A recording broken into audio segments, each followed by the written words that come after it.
بسم اللہ الرحمن الرحیم۔ میری زندگی کے 20 سال بیرون ملک گزرے اور وہاں جو میں نے اپنی زندگی میں دیکھا کہ بادشاہت کا بھی جہاں نظام ہوتا ہے نا، یہاں دیکھیں ہمارے یہاں یوں یہ ڈنگوسلے کے یا دکھاوے کے لیے الیکشن ہوتے ہیں، ہمارے یہاں یہ کون سا نظام ہے، یہ سمجھ سے ہی بالا تر ہے۔ نہ تو یہ بادشاہت ہے، نہ تو یہ جمہوری ہے، نہ یہ پارلیمانی نظام ہے، نہ یہ خاندانی نظام ہے۔ یہ کوئی نظام ہی ایسا ہے کہ یہ کوئی نظام ہی نہیں ہے۔ اور اب جو اس نظام پہ قوام تھے انہوں نے اپنا کام نہیں کیا، اب ان کے ہاتھ سے چیزیں ان کی گرفت سے باہر ہو گئی ہیں۔ اب وہ بھاگ دوڑ کر رہے ہیں لیکن ان کا وقت پورا ہو گیا ہے۔ دیکھیں ہر عروج کو زوال ہے، ہر چیز کا ایک وقت ہوتا ہے۔ وقت یعنی یہ دیکھیں، یہ آج یہ گھاس بہت ہرا بھرا گھاس ہے، یہ عین آج کوئی 11-12 آسو کی تاریخ ہے، یہ عین پرائم ٹائم ہے اس کو کاٹنے کا، یعنی یہ اس کا عروج ہے۔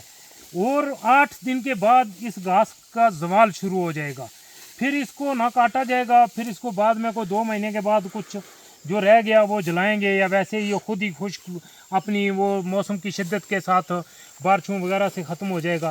اس کا یہ حالت یہی ہے قانون ساز اسمبلی کی کہ وہ اپنے عروج کو، ان کا ظلم، ان کی بے تدبیری، ان کی نالائکی، ان کی جو اکبرہ پروری، لوٹ گسوٹ، ہیرا پھیری، کرپشن، وہ عروج کو پہنچ گئی ہے۔ اور عروج کو پہنچنے کا مطلب یہ ہے کہ ان کا زوال شروع ہو گیا ہے۔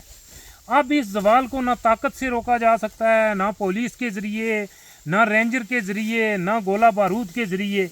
بھئی ان کو جو عوام نے مینڈیٹ دے کے بھیجا تھا وہ یہ تھا کہ انہوں نے عوام کے لیے سہولیات کرنی تھی، عوام کا بجٹ بنانا تھا۔ یہ جو مزدور ہیں ان کا بجٹ سیٹ کرنا تھا کہ یہ 20,000 روپے ماہانہ میں کیسے اپنا بجٹ سیٹ کریں، یعنی 20,000 میں یہ اپنا کچن بھی چلائیں، اپنے بچوں کو سکول بھی پڑھائیں۔ اب اس ریاست کی حالت یہ ہے، اگر کوئی بندہ یا کوئی ریڈ فاؤنڈیشن کا جوان کمنٹس میں اس کے اعداد و شمار لکھ دے کہ اس وقت کتنے بچے ہیں جو پرائیویٹ سکولوں میں ہیں، کتنے فیصد تعلیم ہے جو وہ پرائیویٹ ہوئی ہے آزاد کشمیر میں۔ تو اب یہ ہے کہ وزیر ہیں، وزارت تعلیم ہے، سیکٹری ہیں، سٹاف ہے، لیکن تعلیم نہیں۔ کھیل کا وزیر ہے لیکن کھیل کی کون سی آزاد کشمیر کی ٹیم جو انہوں نے بنائی ہوئی ہے، کھیل کا وزیر، یہ وزیر کھیل کا آزاد کشمیر میں کوئی کام ہے کیمرہ مین صاحب؟ نہیں، کوئی کام آپ کو نظر آیا ان کا کبھی؟ یعنی کام ان کا ہے نہیں ہے، وہ وزارت کس پہ کر رہے ہیں؟ یہ اتنا بڑا سٹاف، اتنے بڑے ٹی اے لے کے کوئی انہوں نے آزاد کشمیر میں کھیلوں کا کیا نظام ایسا وضع، وہ کون سا کوئی آج تک کوئی تمغہ ہے، کوئی اولمپک میں ہم گئے ہیں، کوئی اور ہمارا قومی کھیل ہے، یہ بھی کسی بھی نوعیت کا کوئی کام ہے نہیں ہے، تو یہ وزارت کس لیے ہے؟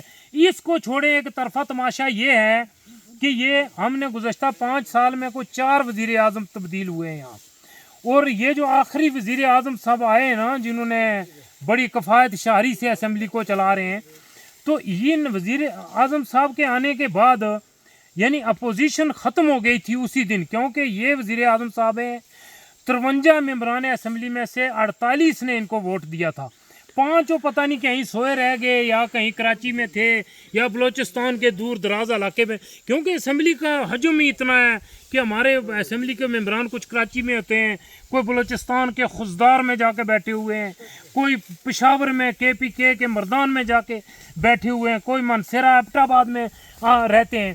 تو وہ 4-5 بندے غلطی سے یہاں آ ہی نہیں سکے، نہیں تو وزیر اعظم صاحب نے 53 ووٹ ہی لینے تھے۔ اب یہ سوال پیدا ہوتا ہے کہ وزیر اعظم صاحب 48 ووٹوں سے منتخب ہوئے، اپوزیشن تو پھر ہوئی نا، ختم ہوگی نا، لیکن اب ایک اپوزیشن، وہ کشمیریوں خوشیاں مناؤ اور نعرے مارو اور باہر نکلو کہ آپ کا ایک اپوزیشن لیڈر بھی ہے، آپ کا وہ تنہا بھی لے۔ جب اپوزیشن ہی نہیں تو قائد حزب اختلاف کا اسمبلی میں کام، اس کی مراعات، اس کے ٹی اے اس کا یہ سارا یہ ڈرامہ، یہ تماشا کس لیے لگایا ہوا ہے؟ تو یہاں یہ 36 وزیر، یہ صدر، وزیر اعظم، اپوزیشن لیڈر،